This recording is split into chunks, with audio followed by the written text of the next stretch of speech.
प्रमलोचा नामक अप्सरा की दिव्य कन्या मानिनी से प्रजापति रुचि के विवाह। मार्कंडेय मुनि ने कहा, पितरों की कृपा से उसी समय उस नदी के मध्य से ही रुचि के समीप प्रमलोचा नाम की मन को प्रिय लगने वाली कृशांगी सुंदर श्रेष्ठ एक अप्सरा प्रकट हुई। उस श्रेष्ठ अप्सरा ने प्रिय एवं मधुर वाणी में महात्मा रुचि से कहा, हे तपस्वी श्रेष्ठ, मेरी प्रसन्नता से वरुण के पुत्र महात्मा पुष्करा द्वारा मेरी एक अतिशय सुंदरी कन्या उत्पन्न हुई है। मैं उस सुंदर स्वरूप वाली मानिनी नाम वाली कन्या को भार्या के रूप में आपको प्रदान करती हूँ। आप उसे वरण करें। इस कन्या से अतिशय बुद्धिमान मनु नामक आपका पुत्र उत्पन्न होगा। इस पर उस रुचि ने ऐसा ही होगा इस प्रकार कहा। ऐसा कहने पर उस नदी के मध्य जल से मानिनी नाम की शरीर धारिणी एक दिव्य कन्या निकली। उस नदी के तट पर मुनिश्रेष्ठ रुचि ने अनेक महामुनियों को बुलाकर विधिपूर्वक कन्या के साथ पणिग्रहण किया। उस कन्या से अतिशय पराक्रमी और महाधुति तथा पिता के नाम से रौच्य के रूप में विख्यात एक पुत्र हुआ, जो रौच्य मनवंतर का अधिपति हुआ। भगवान विष्णु का अमूर्त ध्यान स्वरूप। सूत जी ने कहा, हे शौनक, स्वयंभू मनु आदि मुनिजन व्रत, यम, नियम, पूजा, ध्यान, स्तुति तथा जप में निरत रहकर भगवान हरि का ध्यान करते हैं। वे हरि देहेंद्रिय, मन, बुद्धि, प्राण और अहंकार से रहित हैं। वे आकाश, तेज, जल, वायु तथा पृथ्वी नामक सभी पंचभूतों से असंबद्ध हैं तथा उनके धर्म से भी रहित हैं। वे सभी प्राणियों के स्वामी, सबको आबद्ध कर नियमन करने वाले नियंता एवं इस जग के महाप्रभु हैं। वे चैतन्य रूप, सबके स्वामी और निराकार हैं। वे सभी आसक्तियों से रहित, सभी देवों से पूजित तथा महेश्वर हैं। वे तेज स्वरूप तथा तीनों गुणों से भिन्न हैं। वे सभी रूपों से रहित एवं कर्तव्यादि से शून्य हैं। वे वासना विहीन, शुद्ध, सर्वदोष रहित, पिपासा वर्जित तथा शोक मोहादि से दूर रहते हैं। वे हरि जरा मरण से रहित, कूटस्थ तथा मोह वर्जित हैं। वे सृष्टि एवं प्रलय से रहित एवं सत्य स्वरूप हैं, निष्कल परमेश्वर हैं। वे जागृत, स्वप्न एवं सुषुप्ति आदि अवस्थाओं से रहित तथा नाम रहित हैं। वे जागृत आदि अवस्थाओं के अध्यक्ष, शांत स्वरूप देवाधिदेव हैं। वे जागृत आदि अवस्थाओं में विद्यमान रहने वाले हैं तथा नित्य हैं और कार्य कारणाभाव से रहित हैं। वे सभी के द्वारा देखने योग्य, मूर्त स्वरूप, सूक्ष्म, सूक्ष्मतर एवं सूक्ष्मतम हैं। वे ज्ञान दृष्टि वाले, कर्णेंद्रिय के लिए सुनने योग्य विज्ञान और परमानंद स्वरूप हैं। वे संसार से रहित तथा तेजस से भी वर्जित हैं। वे प्रकृष्ट ज्ञान से अप्राप्य तुरीयावस्था में विद्यमान रहने वाले परमाक्षर स्वरूप ब्रह्म हैं। वे सभी के रक्षक एवं सभी के हंता हैं। वे सभी प्राणियों के आत्मस्वरूप हैं, बुद्धि और धर्म से रहित हैं। वे हरि निराधार हैं, साक्षात कल्याण स्वरूप शिव हैं। वे विकारहीन, वेदांतियों के द्वारा जानने योग्य, वेद रूप, इंद्रियातीत, सर्व कल्याणप्रद, परम शुभ, भूतेश्वर, शब्द, रूप, रस, स्पर्श और गंध, इन 5 तमांतराओं से रहित अनादि ब्रह्म हैं। वे योगियों के द्वारा संपुटित ब्रह्म रंध्र में अवस्थित हैं। मैं ही ब्रह्म हूं, ऐसे परिज्ञान मात्र हैं। हे महादेव, इस प्रकार ज्ञान प्राप्त कर जितेंद्रिय मनुष्य को उन हरि का ध्यान करना चाहिए। जो मनुष्य इस प्रकार से उन हरि का ध्यान करता है, वो निश्चित ही ब्रह्म स्वरूप हो जाता है। भगवान विष्णु का मूर्त ध्यान स्वरूप। भगवान हरि का मूर्त ध्यान स्वरूप इस प्रकार है। वे विष्णु करोड़ों सूर्य के समान जयशील, अद्वितीय प्रभा संपन्न, कुंद पुष्प एवं गोदुग्ध सदृश धवल वर्ण है। मोक्ष चाहने वाले मुनियों को ऐसे श्री हरि का ध्यान करना चाहिए। वे अत्यंत सुंदर एवं विशाल शंख समन्वित हैं। हजारों सूर्यों के समान प्रचंड ज्वालाओं की माला से आविष्टित, उग्र रूप, चक्र से युक्त, शांत स्वभाव और सुंदर मुखमंडल वाले वे विष्णु अपने हाथ में गदा धारण करते हैं।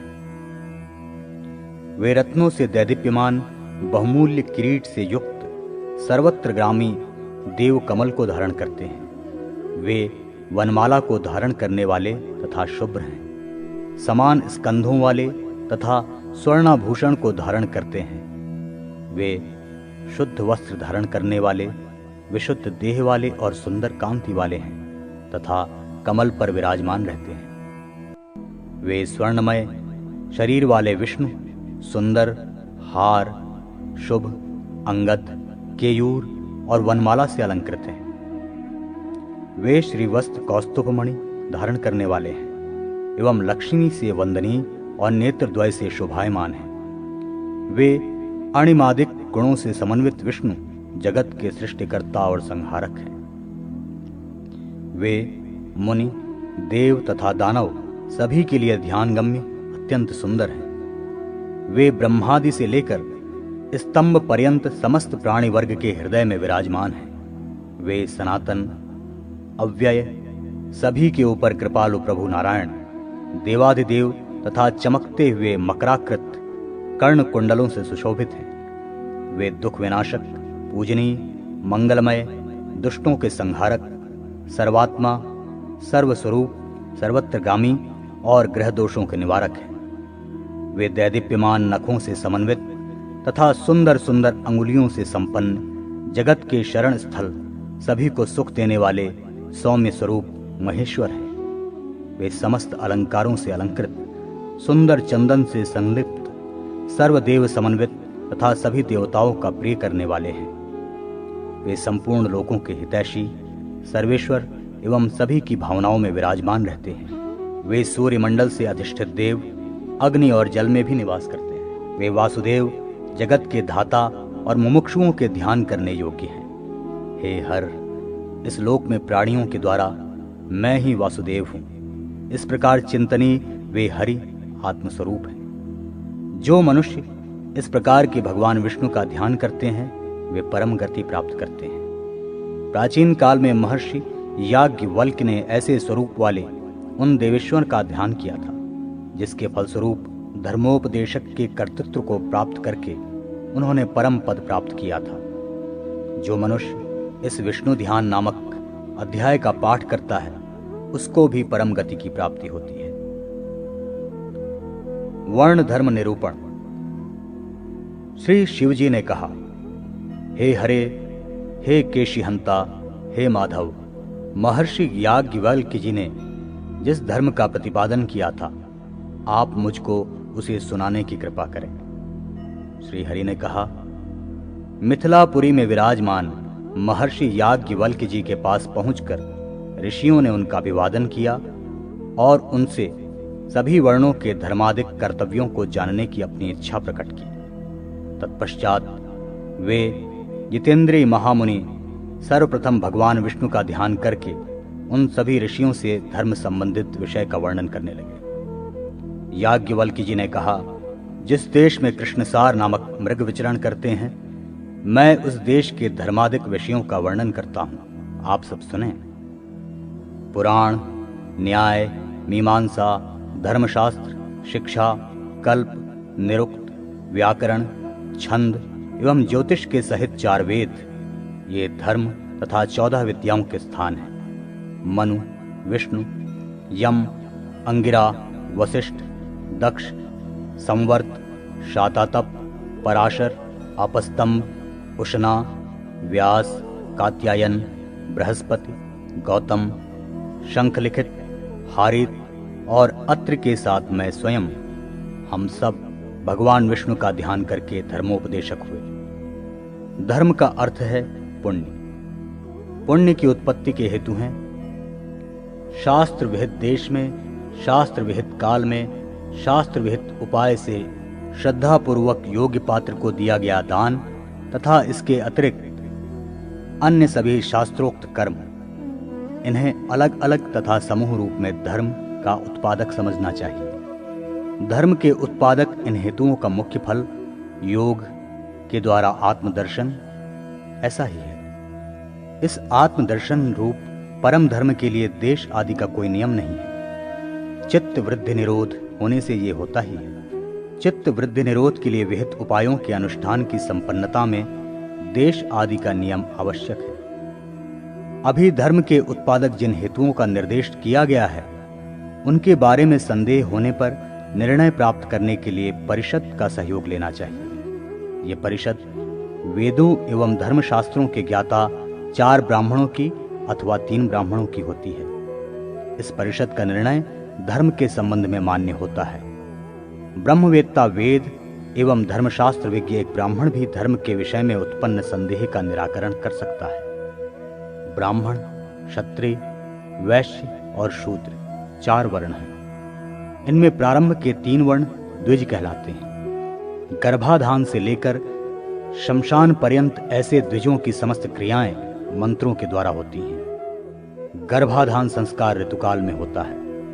गर्भ स्पंदन होने के पूर्व ही पुंसवन संस्कार किया जाता है। गर्भाधान के 6ठे अथवा 8वें मास में सीमंतोनयन संस्कार होता है। संतानोपत्ति के बाद जातकर्म और 11वें दिन नामकरण संस्कार करने का विधान है। चतुर्थ मास में निष्क्रमण तथा 6ठे मास में अन्नप्राशन संस्कार होना चाहिए। इसके बाद कुल परंपरा के अनुसार चूड़ाकरण नामक संस्कार करने का विधान है। इस प्रकार संतान के लिए विहित उक्त संस्कारों को करने से बीज यानी शुक्र तथा गर्भ शोणित के कारण उत्पन्न हुए सभी पाप शांत हो जाते हैं। स्त्रियों की ये सभी क्रियाएं आमंत्रक होती हैं और विवाह संस्कार समंत्रक होता है। वर्ण धर्म निरूपण। याज्ञवल्क्य जी ने कहा, गर्भधारण अथवा जन्म ग्रहण के 8वें वर्ष में ब्राह्मण, 11वें वर्ष में क्षत्रिय तथा 12वें वर्ष में वैश्य का उपनयन संस्कार गुरु करे अथवा कुल परंपरा के अनुसार करे। गुरु इस उपनीत शिष्य को महाव्याहृतियों के सहित वेद पढ़ाए और शौचाचार की शिक्षा प्रदान करे। द्विजों को दिन और संध्या काल में उत्तराभिमुख तथा रात्रि के समय दक्षिणाभिमुख होकर मलमूत्र का परित्याग करना चाहिए। तदनंतर मिट्टी से एवं जल से मलमूत्र के गंध एवं लेप का निवारण जब तक न हो तब तक इंद्रियों का परिमार्जन करें। तत्पश्चात शुद्ध स्थान में जाकर दोनों पांवों को भली भांति धोकर दोनों जानुओं के मध्य अपने हाथों को अवस्थित करके उत्तराभिमुख या पूर्वाभिमुख बैठे और दाहिने हाथ में स्थित ब्राह्म तीर्थ से आचमन करें। कनिष्ठा, तर्जनी एवं अंगुष्ठ अंगुली के मूल स्थान तथा हाथ के अग्रभाग में क्रमशः प्रजापति तीर्थ, पितृतीर्थ, ब्रह्म तीर्थ और देव तीर्थ का अधिष्ठान होता है। कूप एवं तड़ाग आदि के शुद्ध जल से 3 बार आचमन करके अंगुष्ठ मूल से 2 बार ओंठों का मार्जन करना चाहिए। द्विजातियों को चाहिए कि वे फेन और बुदबुदों से रहित प्रकृति द्वारा प्रदत्त शुद्ध स्वाभाविक जल से अपनी इंद्रियों का स्पर्श यथाविधि करें।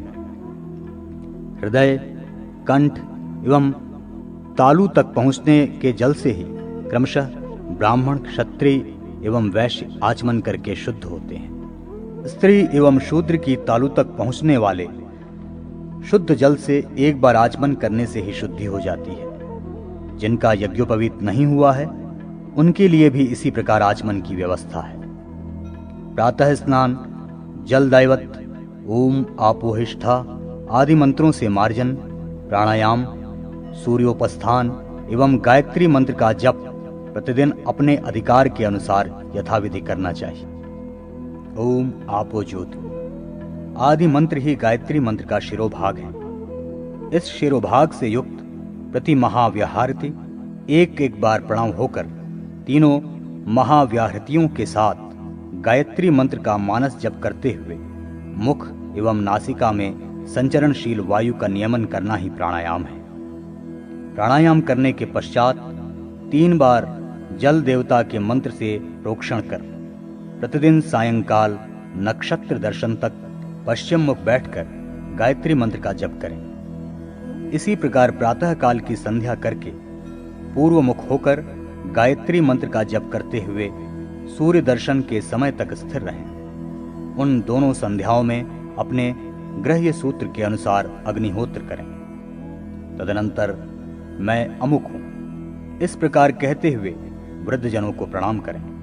इसके बाद संयमी ब्रह्मचारी स्वाध्याय के लिए एकाग्रचित होकर गुरु की सेवा में उसके अधीन सदा रहें। तत्पश्चात गुरु के द्वारा बुलाने पर उनके पास जाकर अध्ययन करें और भिक्षा में जो कुछ प्राप्त हो उसे गुरु के चरणों में समर्पित करें। मन, वाणी और शरीर के द्वारा गुरु के हितकारी कार्यों में सदा संलग्न रहें। ब्रह्मचारी को दंड, मृगचर्म, यज्ञोपवीत और मूंज मेखला का धारण यथाशीघ्र करना चाहिए तथा अपनी जीविका के लिए अनिंदित श्रेष्ठ ब्राह्मणों के घर से भिक्षा ग्रहण करनी चाहिए। भिक्षा ग्रहण करते समय ब्राह्मण, क्षत्रिय एवं वैश्य वर्ण के ब्रह्मचारी को क्रमशः आदि में, मध्य में तथा अंत में भवति शब्द का प्रयोग करना चाहिए। इसके अनुसार भवति भिक्षाम देहि, भिक्षाम भवति देहि और भिक्षाम देहि भवति, इस प्रकार वाक्य प्रयोग यथाक्रम ब्राह्मण, क्षत्रिय एवं वैश्य ब्रह्मचारी को करना विहित है। इस वाक्य का अर्थ है आप भिक्षा दें। भवति ये माताओं के लिए संबोधन है। अग्नि कार्य करके गुरु की आज्ञा से विनयपूर्वक आपोषान क्रिया करके सम्मान के सहित उस भिक्षा से प्राप्त भोज्यान्न को बिना निंदा किए ही मौन होकर ग्रहण करना चाहिए। ब्रह्मचर्य का पालन करते हुए आपत्ति रहित काल में रोग आदि के अभाव में अनेक का अन्न ग्रहण करें। अपने व्रत का संयम पूर्वक पालन करता हुआ एक ब्राह्मण ब्रह्मचारी श्राद्ध में आदर पूर्वक आहूत होने पर इच्छानुसार भोजन कर सकता है, किंतु उसे श्राद्ध काल या अन्य अवसरों में मधु, मद्य, मांस अथवा उच्चिष्ट अन्न भोजन के रूप में ग्रहण नहीं करना चाहिए। जो विधि विहित क्रियाओं को संपन्न करा के ब्रह्मचारी को वेद की शिक्षा प्रदान करता है वही गुरु है। जो केवल यज्ञोपवीत संस्कार करा के ब्रह्मचारी को वेद की शिक्षा देता है वो आचार्य कहा गया है। जो वेद के एक देश का अध्ययन करता है वो उपाध्याय है। जो वर्ण लेकर यजमान के यज्ञ को संपन्न करता है उसे ऋत्विक कहा जाता है। यथाक्रम ये सभी गुरु, आचार्य, उपाध्याय और ऋत्विक ब्रह्मचारी के लिए मान्य हैं, किंतु इन सभी से माता श्रेष्ठ है। प्रत्येक वेद के अध्ययन के लिए 12-12 वर्ष तक ब्रह्मचर्य व्रत का पालन करना चाहिए। आशक्ता अवस्था में प्रत्येक वेद के अध्ययन के लिए 5-5 वर्ष तक भी ब्रह्मचर्य व्रत का पालन किया जा सकता है। कुछ लोगों का यह भी मत है कि वेदाध्ययन पूर्ण होने तक ब्रह्मचर्य व्रत का पालन होना चाहिए। केशांत संस्कार गर्भ से 16वें वर्ष में ब्राह्मण का, गर्भ से 22वें वर्ष में क्षत्रिय का तथा गर्भ से 24वें वर्ष में वैश्य का होना चाहिए। ब्राह्मण, क्षत्रिय एवं वैश्य वर्ण के लिए क्रमशः 16, 22 और 24 वर्ष तक उपनयन काल रहता है। इस काल तक उपनयन न होने पर ये सभी पतित हो जाते हैं, सर्वधर्मच्युत हो जाते हैं। उनका किसी भी धर्म कार्य में अधिकार नहीं रहता। व्रातस्तोम नाम के क्रतु का अनुष्ठान करके ही ये यज्ञोपवीत संस्कार के लिए योग्य होते हैं। ब्राह्मण, क्षत्रिय एवं वैश्य सबसे पहले माता के उदर से उत्पन्न होते हैं। उसके बाद पुनः मौजी बंधन अर्थात यज्ञोपवीत संस्कार से उनका द्वितीय जन्म होता है। अतः ये द्विजाति कहलाते हैं। श्रौत, स्मार्त, यज्ञ, तपस्या और शुभ कर्मों का बोधक एकमात्र वेद है। अतः द्विजातियों के लिए वेद ही परम कल्याण का साधन है। इससे वेद मूलक स्मृतियों का भी उपयोग स्पष्ट है। जो द्विज प्रतिदिन ऋग्वेद का अध्ययन करता है वह देवताओं को मधु एवं दुग्ध से तथा पितरों को मधु एवं घृत से प्रतिदिन तृप्त करता है। जो द्विज प्रतिदिन यजुर्वेद, सामवेद अथवा अथर्ववेद का अध्ययन करता है वो घृत एवं अमृत से पितरों तथा देवताओं को प्रतिदिन तृप्त करता है। ऐसे ही जो द्विज प्रतिदिन वाकोवाक्य, पुराण, नाराशंसी, गाथिका, इतिहास तथा विद्या का अध्ययन करता है, वो पितरों एवं देवताओं को मांस, दूध और ओदन से प्रतिदिन तृप्त करता है। संतृप्त ये देवता और पितृजन भी इस स्वाध्यायशील द्विज को समस्त अभीष्ट युक्त फलों से संतुष्ट करते हैं। द्विज जिस जिस यज्ञ के प्रतिपादक वेद भाग का अध्ययन करता है, उस यज्ञ के फल को प्राप्त करता है। इसके अतिरिक्त भूमिदान, तपस्या और स्वाध्याय के फल का भी भागी होता है। नैष्ठिक ब्रह्मचारी को अपने आचार्य के सानिध्य में रहना चाहिए।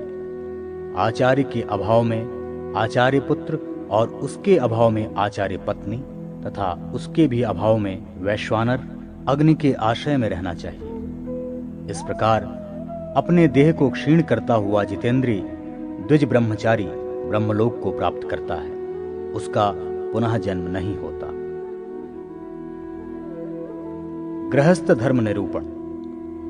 याज्ञवल्क्य जी ने कहा, हे यतव्रत मुनियों, आप सभी अब गृहस्थाश्रम के धर्मों का वर्णन सुने। विद्याध्ययन की समाप्ति के पश्चात गुरु को दक्षिणा प्रदान करके उन्हीं की अनुज्ञा से स्नान कर शिष्य को ब्रह्मचर्य व्रत की समाप्ति करनी चाहिए। तदनंतर वो सुलक्षणा, अत्यंत सुंदर मनोरमा, अस्पिंडा अवस्था में छोटी, अरोगा, भ्रातृमति, भिन्न प्रवर एवं गोत्र वाली कन्या से विवाह करे। सभी अस्पिंडा कन्या को विवाह योग्य बताया गया है। इससे ये स्पष्ट हो रहा है कि सपिंडा कन्या से विवाह नहीं करना चाहिए।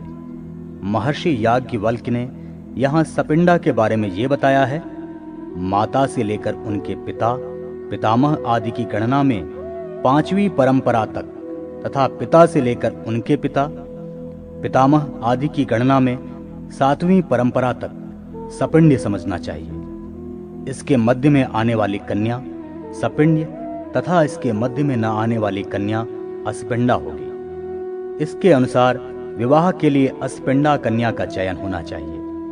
ऐसे ही उसी कन्या से विवाह उचित है जिसका मातृकुल तथा पितृकुल में 5-5 परंपरा तक सदाचार, अध्ययन एवं पुत्र पौत्रादि की समृद्धि की दृष्टि से विख्यात हो। ऐसे ही कन्या के लिए समान वर्ण में उत्पन्न क्षोत्रिय एवं विद्वान पुरुष श्रेष्ठ होता है। अन्य विद्वानों ने जो ये कहा है कि द्विजातियों के लिए शूद्र कुल में उत्पन्न हुई कन्या भी ग्रहण करने योग्य होती है, ये मेरा अभिमत नहीं है, क्योंकि उस कन्या में उससे विवाह करने वाला उसका पति ही स्वयं उत्पन्न होता है। तीनों वर्ण 3, 2, 1 इस क्रम से वर्णों का विवाह कर सकते हैं। शूद्र वर्ण को अपने ही वर्ण से कन्या प्राप्त करनी चाहिए। अपने घर पर वर को बुलाकर उसे यथाशक्ति अलंकृत अपनी कन्या प्रदान करना ब्राह्म विवाह है। इस विधि से विवाहित स्त्री पुरुष से संपन्न होने वाली संतान दोनों कुलों के 21 पीढ़ियों को पवित्र करती है। यज्ञ दीक्षित ऋत्विक ब्राह्मण को अपनी कन्या देना दैव विवाह है तथा वर से एक जोड़ा गौ लेकर उसको कन्या प्रदान करना आर्ष विवाह कहा जाता है। इस प्रथम विधि से विवाहित स्त्री पुरुष से उत्पन्न पुत्र अपनी प्रथम की 7 तथा बाद की 7 इस तरह 14 पीढ़ियों को पवित्र करता है। आर्ष विधि के विवाह से उत्पन्न पुत्र 3 पूर्व तथा 3 बाद की इस तरह 6 पीढ़ियों को पवित्र करता है। तुम इस कन्या के साथ धर्म का आचरण करो, ये कहकर विवाह की इच्छा रखने वाले वर को पिता के द्वारा जब कन्या प्रदान की जाती है तब ऐसे विवाह को काय विवाह कहते हैं। इस विवाह विधि से उत्पन्न पुत्र अपने सहित पूर्व की 6 तथा बाद की 6 पीढ़ियों इस तरह कुल 13 पीढ़ियों को पवित्र करता है। कन्या के पिता या बंधु बांधव अथवा कन्या को ही यथाशक्ति धन देकर यदि कोई वर उससे विवाह करता है तो इस विवाह को असुर विवाह और वर एवं कन्या के बीच पहले ही पारस्परिक सहमति हो जाने के बाद जो विवाह होता है उसको गांधर्व विवाह कहते हैं। कन्या की इच्छा नहीं है तब भी बलात् युद्ध आदि के द्वारा अपहृत उस कन्या के साथ विवाह करना राक्षस विवाह है। स्वाप आदि अवस्था में अपहरण कर उसके साथ जो विवाह किया जाता है उसको पैशाच विवाह कहते हैं। इन उपर्युक्त 8 विवाहों में प्रथम 4 प्रकार के विवाह अर्थात ब्राह्म, दैव, आर्ष और प्रजापत्य विवाह ब्राह्मण वर्ण के लिए उपयुक्त हैं। गांधर्व विवाह तथा राक्षस विवाह क्षत्रिय वर्ण के लिए उचित है। असुर विवाह वैश्य वर्ण और अंतिम गर्हित पैशाच नामक विवाह शूद्र वर्ण के लिए उचित माना गया है। समान वर्ण वाले वर कन्या के विवाह में कन्याओं के द्वारा गृह्य सूत्र की विधि के अनुसार वर का पणिग्रहण अर्थात हाथ पकड़ना चाहिए। क्षत्रिय कन्या ब्राह्मण वर से विवाह करते समय ब्राह्मण वर के दाहिने हाथ में विद्यमान शर के एक देश को ग्रहण करे। वैश्य कन्या ब्राह्मण अथवा क्षत्रिय वर से विवाह करते समय वर के हाथ में विद्यमान चाबुक के एक देश को ग्रहण करे। ऐसे ही शूद्र कन्या ब्राह्मण, क्षत्रिय अथवा वैश्य वर से विवाह करते समय वर के उत्तरी वस्त्र के किनारे को ग्रहण करे। पिता, पितामह, भ्राता, सुकुल्य अथवा माता कन्यादान करने के अधिकारी हैं। पूर्व के अभाव में उत्तरोत्तर कन्यादान के अधिकारी हैं, यदि उन्माद आदि दोष से ग्रस्त नहीं है। यदि कन्यादान का अधिकारी समय पर कन्यादान न करे तो कन्या के ऋतुमयी हो जाने पर कन्यादान के अधिकारी को कन्या के प्रति ऋतुकाल में एक एक भ्रूण हत्या का पाप लगता है। कन्यादान के दाता के अभाव में कन्या को स्वयं उपयुक्त वर का वरण कर लेना चाहिए। कन्या एक बार दी जाती है, इसलिए कन्या एक बार देकर पुनः उसका अपहरण करने वाला चौर कर्म के समान दंड का भागी होता है। निर्दृष्ट अर्थात सौम्य सुशीला पत्नी का परित्याग करने पर पति दंडनीय है, किंतु अत्यंत दुष्ट पत्नी का उपायांतर के अभाव में परित्याग किया जा सकता है। यदि कन्या का किसी वर के साथ विवाह करने के लिए वाग्दान मात्र किया गया हो, अनंतर विवाह के पूर्व ही वर का मरण हो गया, तो कलयुग से अन्य युगों में ऐसी कन्या को पुत्र प्राप्त करने का उपाय यह है। ऐसी कन्या पुत्र चाहती है तो उसका देवर अथवा कोई सपिंड या कोई सगोत्र बड़ों की आज्ञा प्राप्त होने पर अपने सभी अंगों में घृतलेप कर ऋतुकाल मात्र में उस कन्या के पास तब तक जा सकता है जब तक गर्भधारण न हो। गर्भधारण के बाद यदि वो ऐसी कन्या के पास जाता है तो पतित हो जाता है। इस विधि से इस कन्या से उत्पन्न पुत्र जिस वर को कन्या का वाग्दान किया गया था उसका क्षेत्रज पुत्र माना जाता है। जो स्त्री व्याभिचारिणी है, बहुत प्रयत्न करने पर भी व्याभिचार से विरत नहीं हो रही है, उसको अपने गर्हित जीवन के प्रति वैराग्य उत्पन्न करने के लिए अपने घर में ही रखते हुए समस्त अधिकारों से अलग कर देना चाहिए तथा उसे मलिन दशा में ही रखकर उतना ही भोजन देना चाहिए जितने से उसकी प्राण रक्षा मात्र हो सके। साथ ही उसके निंदनीय कर्म के लिए उसकी भर्त्सना करनी चाहिए और भूमि पर ही उसके शयन की व्यवस्था होनी चाहिए। स्त्रियों को विवाह से पूर्व चंद्र ने शुचिता, गंधर्व ने सुंदर मधुर वाणी एवं अग्नि ने सब प्रकार की पवित्रता प्रदान की है, इसलिए स्त्रियां पवित्र ही होती हैं। अतएव उनके लिए अतप प्रायश्चित व्यवस्था है। पर इतने से यह नहीं समझना चाहिए कि स्त्रियों में दोष का संक्रमण नहीं होता है।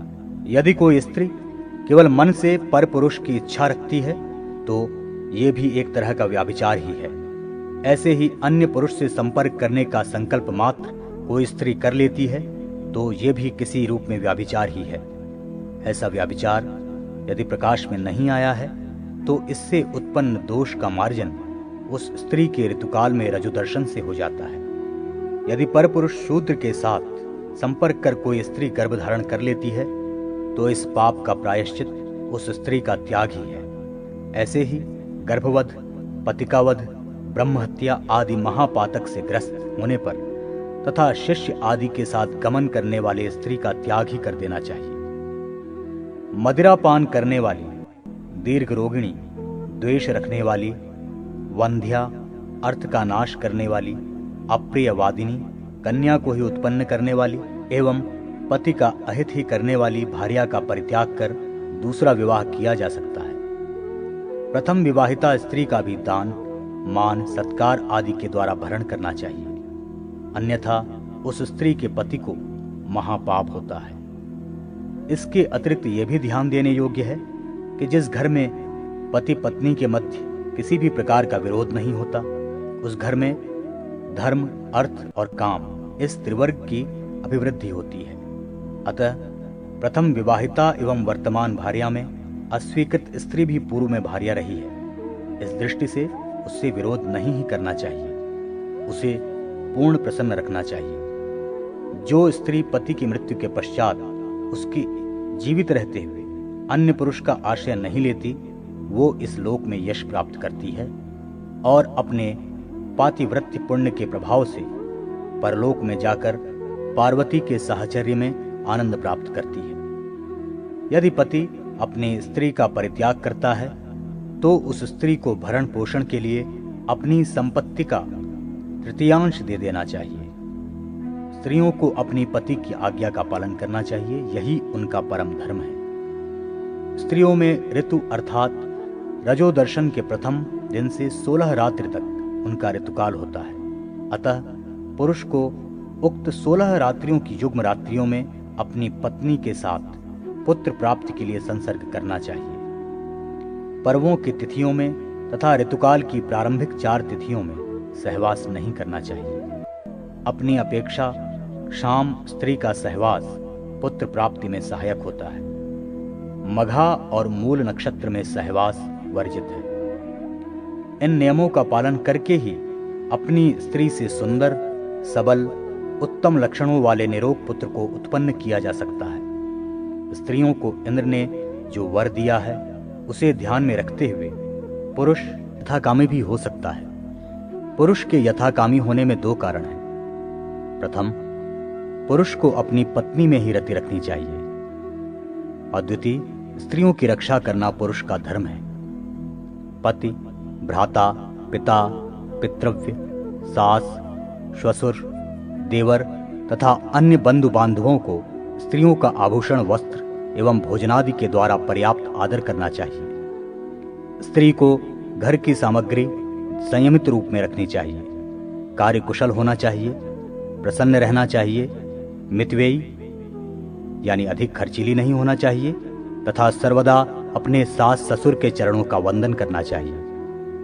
जो स्त्री प्रोषित पति का है अर्थात जिसका पति परदेश चला गया है, उसके लिए किसी प्रकार की क्रीड़ा, शरीर की सजावट, सामाजिक उत्सवों का दर्शन, हास परिहास तथा दूसरे के घर में गमन करना वर्जित है। बाल्यावस्था में पिता, यौवनाकाल में पति, वृद्धावस्था में पुत्र, पुत्र के अभाव में अन्य संबंधियों को नारी की रक्षा करनी चाहिए। दिन हो अथवा रात्रि हो, कभी भी स्त्री अपने पति के बिना एकांत में निवास न करे। पति को सदैव धर्म कार्य में अपनी ज्येष्ठा पत्नी को ही संलग्न करना चाहिए। कनिष्ठा भार्या धर्म कार्य के लिए उपयुक्त नहीं मानी गई है। सदाचारणी स्त्री के मृत्यु होने पर पति को चाहिए कि वो अग्निहोत्र में प्रयुक्त अग्नि से उसका दाह संस्कार करे। तदनंतर अविलंब अन्य स्त्री के साथ पणिग्रहण करके पुनः अग्नि का संचयन करे। पति हितैषिणी पत्नी इस लोक में यश अर्जित करके अंत में स्वर्गलोक को प्राप्त करती है।